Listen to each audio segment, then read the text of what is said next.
রাত জাগা ও ফোন আসক্তির মারাত্মক প্রভাব। বর্তমান যুগে রাত জেগে মোবাইল ফোন ব্যবহার করা অনেকের কাছে অভ্যাসে পরিণত হয়েছে।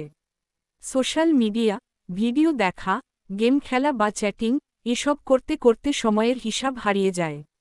কিন্তু এই অভ্যাস আমাদের শরীর ও মনের জন্য ধীরে ধীরে মারাত্মক ক্ষতির কারণ হয়ে দাঁড়ায়। ১. ঘুমের ব্যাঘাত ও মস্তিষ্কের ক্ষতি।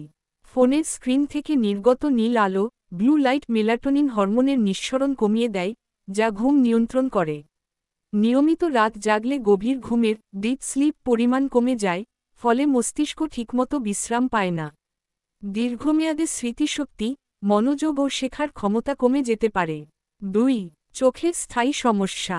দীর্ঘক্ষণ স্ক্রিনে তাকিয়ে থাকলে ডিজিটাল আই স্ট্রেন হয়। চোখ শুষ্ক হয়ে যাওয়া, ঝাপসা দেখা, মাথা ব্যথা এসব সমস্যা দেখা দেয়। অতিরিক্ত রাত জাগা ও স্ক্রিনের আলো রেটিনায় চাপ সৃষ্টি করে, যা দীর্ঘমেয়াদে দৃষ্টিশক্তি দুর্বল করতে পারে। ৩. হরমোনের ভারসাম্য নতারা চিহ্নষ্ট হওয়া। ঘুমের সময় শরীর অনেক গুরুত্বপূর্ণ হরমোন তৈরি করে, যেমন গ্রোথ হরমোন, যা কোষ পুনর্গঠনে সাহায্য করে। রাত জাগার কারণে এইসব হরমোনের উৎপাদন ব্যাহত হয়, ফলে রোগ প্রতিরোধ ক্ষমতা কমে যায়। বিশেষ করে কিশোর কিশোরীদের ক্ষেত্রে উচ্চতা বৃদ্ধি ও শারীরিক বিকাশ বাধাগ্রস্ত হতে পারে। ৪. মানসিক স্বাস্থ্যের অবনতি।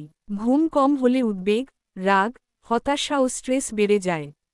সোশ্যাল মিডিয়া বা গেমের অতিরিক্ত ব্যবহার মস্তিষ্কে ডোপামিনের মাত্রা অস্বাভাবিকভাবে ওঠানামা করায়, যা আসক্তি আরও বাড়িয়ে তোলে।